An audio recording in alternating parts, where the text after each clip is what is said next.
Ravens at Jets, Monday Night Football. Marco, what should bettors be looking at in this game? Well, the public, talking heads again, think that this could be the AFC Championship preview. A lot of hype with both of these teams coming in. I think the hype deserves one of the teams, not both of them.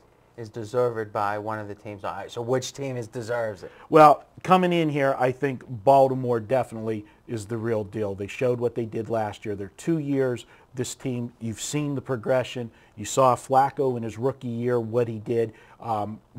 They gave him the keys to the car, but don't wreck it. Last year, they let him drive. This Flacco stuff, it really makes me wonder. I was listening, I don't know how many fans of The Wire there are out there. I think most of our sports betting demographic probably like The Wire. And someone said that once they watched the 5th season where there was a newspaper was a theme, they had worked in newspapers. And they said, I always thought The Wire was authentic, but they were so wrong about the newspapers that I wonder if they were wrong about the other things like the drugs and the politicians that they talked about. I understand this Ravens team as well, I think, the top percentile or whatever. The fact that these talking heads are so wrong about this Ravens team makes me wonder how wrong they are about other things that I don't know that much about. Is last year, it was a big conversation, is Flacco's regression. And it was a big conversation how they can't win with this guy being the key to their performance. And I'll tell you right now, is if you look at the way this team played, other than that iconic win against New England, which was such a domination that it sticks in people's minds, I mean, this is a team that I guess to say they overperformed last year or that the offense was great, I think the fact that the Ravens have spent massive amount of energy, draft picks, all this stuff on receivers and offense. I mean, if they felt good about this offense, this defense is getting old. The secondary is in shambles. Why were they spending so much energy on offense if this is such an offensive juggernaut? Well, the situation is and we talked about this, at lunch today before taping. The Baltimore Ravens, for the last 10 years, when you said Baltimore Ravens... I get it. Defense. It's not defense anymore. My question is it offense? It is. What's the example of that? It's an all-star team. It's an all-star team. Oh, it's like a fan. This is like the Knicks under Isaiah. Get Husmanzada. Let's get the Bolden. Let's get these cast-off. These guys people are cutting. It's funny because we got the two teams. LT, the San Diego doesn't want, but he's going to make a difference with the Jets. The Steelers cut Fast Willie Parker. He can't even make the Redskins team. This idea that this is what the Redskins have done, is they have the all-star team from 5 years ago, and they think that somehow the name, let's get Terry Bradshaw back to quarterback. I mean, what is it that this Baltimore team's done on offense? Baltimore last year was scoring. They scored many games where they had 30 points. Against the worst team. See, that's exactly the point. It was like week 6, and everyone was like, and I think you were on this bandwagon, how great this team is, that they've got the defense, but they finally have the offense. But how did it end up? This was a team that in the second half of the year was like 5. If you take away that start, they were a 500 team. And now you throw in a bunch of old receivers that are either cut or cast off, and then you've got a weaker the defense is a year older, and in the secondary, the injuries are causing major problems.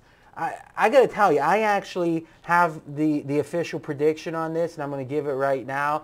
The funny thing is the way I'm ranting about Baltimore is I do believe that this is the lesser of two evils. I think the Jets are crazily overrated. I think Baltimore's just overrated. I also think the one weakness that Baltimore has, or the main weakness, is their secondary, and injuries have something to do with that. But the Jets can't exploit it, and that's not something. With Sanchez.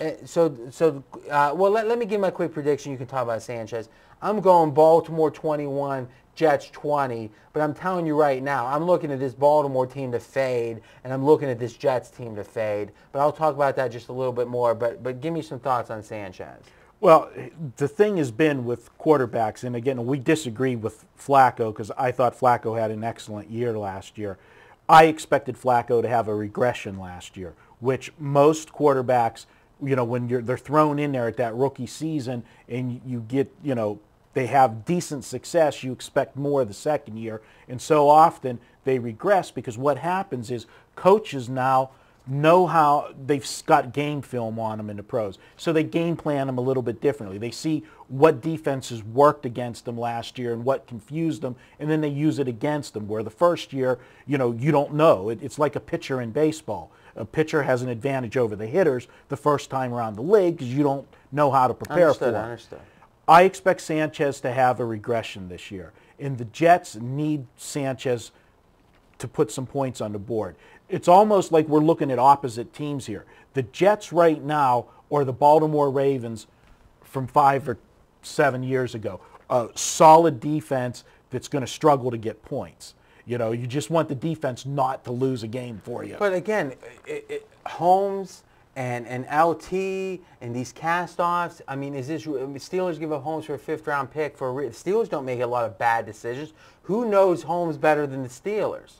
Right? So who knew LT better than San Diego? But you're telling me somehow the Jets are going to have trouble scoring, but Baltimore's got a juggernaut offense? What's the difference? It seems like the same team. You've got an inexperienced quarterback, and here's my challenge to you. We're going to talk about continuing the conversation in the comments section. I want you to jump in, and I want you to throw up Flacco stats in competitive games. Who cares when they're up 30? I want to know in games where the point spread was 6 or less, I want you to just give me some of his stats because I'm going to be very interested to see this performance. I've watched the Steelers have picked on him like a redheaded stepchild, this guy. I mean, remember when Dixon was quarterbacking and the game was at Baltimore? They were baiting him to throw the ball. They were, but in all honesty, how many Baltimore Ravens games have you watched other than when they played the Steelers? Well, I mean, I certainly have watched not as many games as I've watched Steeler games, but because I hate the Ravens as a Steelers fan, I do find myself watching these games. And I can tell you, I'm a pessimist about the Steelers. Well, I'll be scared that the other team's doing things right. I just don't see what Baltimore's... Harbaugh, people say he's a good coach. Maybe this team's going to have great success for a decade. But this Flacco specifically has not shown me. He's an average. I'm not saying he's below average. I'm not saying that they should cut him. I'm saying he's average at best. But again, do you accept the challenge to throw some stats up in the comment section? I'll do the research for you, sir. All right, I will. Let me see if there's anything else. Go ahead. The other thing that I will point out, we are a betting show and we talk about things to look at as a bettor. This game moved off a key number early. The Jets came out as a 3-point favorite and has dipped to 2.5. For a Monday night game that's going to get a lot of action, to move off a key number this early, that's a huge move, and I've really got to respect that move. And again, let's talk about the way we think these things through. Early action is wise guy action. More often than not, wise guy action. 99% of the time is wise guy action. And there's two kinds of moves, getting ahead of the public or a legitimate move. I can't imagine that there's going to be more Baltimore public action than Jets public action after Hard Knocks, New York being the bigger market. So this feels like a legitimate move to me. Absolutely. That's why I brought it up. Good point. One other thing here. Whatever these teams are going to end up being, I think they're both overrated. They're probably going to be better later than they are now. The Jets have all these new pieces on offense, so do Baltimore. There's got to be an integration period for both of these teams. And I think that though I do believe they're very overrated now and they're probably going to stay overrated, I do think that they're underperforming likely early because of the new players and will get better. So if you are looking to fade Baltimore or the Jets, I would say earlier is better than later in the season. Which only presents a problem when they're playing each other in the first week. Hey, I'm anxious. Whoever wins this game, I'm really going to look to fade them next week because the perception on Monday night is going to be, all right, we got a strong team here. Okay, now it's your turn to get into the conversation. You can continue it in the comments section with Marco and I. And that's it for this week. We'll be back next week with more information worth betting.